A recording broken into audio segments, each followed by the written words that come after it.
ብዙ የጸሎት ህይወት የሌላችሁ ሰዎች ይህ መልእክቴ ልብ ብላችሁ ስሙኝ። አንድ አባት እንዲህ ይላል፣ ክንፍ የሌለው ወፍ፣ ትጥቅ የሌለው ወታደር፣ የማይጸልይ ክርስቲያን አንድ ናቸው ይላል። ልብ በሉ ክርስቲያኖች ሆይ፣ አንድ ወፍ ክንፍ ከሌለው በቀላሉ በጠላቱ ሊታደን ይችላል። ክንፍ ካለው ግን በሮ ከጠላቱ ማምለጥ ይችላል። አንድ ወታደርም ወታደር ከሚያስብሉት ነገሮች መካከል ትጥቁ ነው።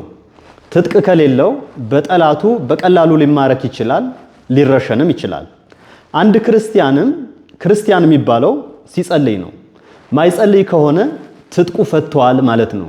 ስለዚህ በጠላቱ ዲያብሎስ በቀላሉ ሊማረክ መከራ፣ ፈተና ሊበዛበት ይችላል ማለት ነው። ለዚህም ነው የሐዋርያት አለቃ ቅዱስ ጴጥሮስ በአንደኛ ጴጥሮስ ምዕራፍ 5 ከቁጥር 8 ላይ በመጠን ኑሩ ንቁም፣ ባላጋራችሁ ዲያብሎስ የሚወጣውን ፈልጎ እንደሚያገሳ አንበሳ ይዞራል ያለው። ስለዚህም ጠላታችን ዲያብሎስ በወጥመዱ እንዳይጥለን በቀላሉ ደግሞ እንዳያድነን ሁል ጊዜ ተግተን እንጸልይ። ወደ ፈተና እንዳትገቡ ትጉና ጸልዩ እንደሚለን ቅዱስ ወንጌል። ይቆየን። አካውንቴ ደጋግማችሁ ኮፒ ሊንክ አድርጉልኝ። ሰላም እግዚአብሔር ከሁላችን ጋር ይሁን። ይቆየን።